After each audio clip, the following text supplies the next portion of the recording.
خيانة شق الصف الكردي أخطر من العدو نفسه بقلم صلاح الدين الكردي نوبار. في الوعي الجمعي للكرد كانت الخيانة دائما أخطر من الرصاصة، فالعدو الخارجي مفهوم، نعرف نواياه ونعرف أدواته، لكن الخائن الذي يخرج من بين الصفوف مقابل منصب تافه أو لقاء درهمات رخيصة هو الطعنة التي تأتي من الظهر، وهو الكسر الذي يصيب العمود الفقري للأمة. لهذا كان من الضروري وضع الحقائق في مكانها. كادو وأمثاله لا يمثلون الكرد ولا يعكسون إرادة هذا الشعب.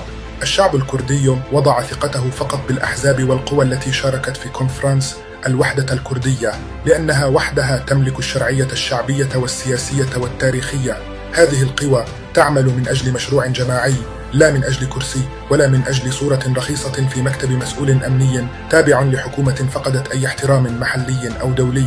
إن من يذهب إلى دمشق ليقدم نفسه باسم الكرد وهو لا يملك أي قاعدة اجتماعية ولا تاريخ نضالي ولا حتى احترام أهله، إنما يذهب بصفة واحدة، وكيل رخيص يستعمل لحظة ثم يرمى. حكومة الشرع تجيد اصطياد هذه النماذج، أشخاص بلا وزن، بلا مشروع، بلا موقف، أشخاص لا يملكون سوى الاستعداد للخيانة.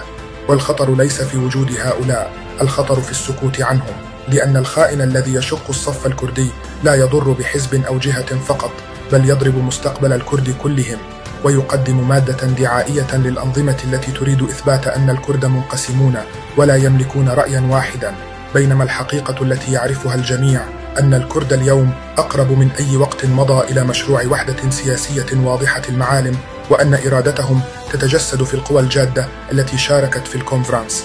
لهذا يجب محاربة الخيانة كما نحارب الاحتلال، لأن الخائن ليس مجرد فرد ضائع، بل أداة تهديم تستخدم لنسف أي تقدم كردي. ومن يبيع شعبه مقابل منصب تافه أو لقب زائف لا يستحق سوى الاحتقار الشعبي والمقاطعة السياسية الكاملة. إن الوعي الكردي اليوم أكبر بكثير من أن ينخدع بهكذا نماذج. الأمة التي قدمت آلاف الشهداء لن تسقط أمام مهرج يلهث خلف منصب لا قيمة له. الكرد يعرفون من يمثلهم، ويعرفون من يبيع نفسه، ويعرفون أن المعركة الأساسية اليوم هي حماية الصف الوطني من كل اختراق. في النهاية القضية أكبر من الأشخاص. الكرد يقفون خلف مشروع الوحدة، خلف إرادتهم الجماعية، خلف القوى التي تعمل بجد ومسؤولية. أما الباقون فليس لهم مكان في مستقبل هذه الأمة. بقلم صلاح الدين الكردي نوبار.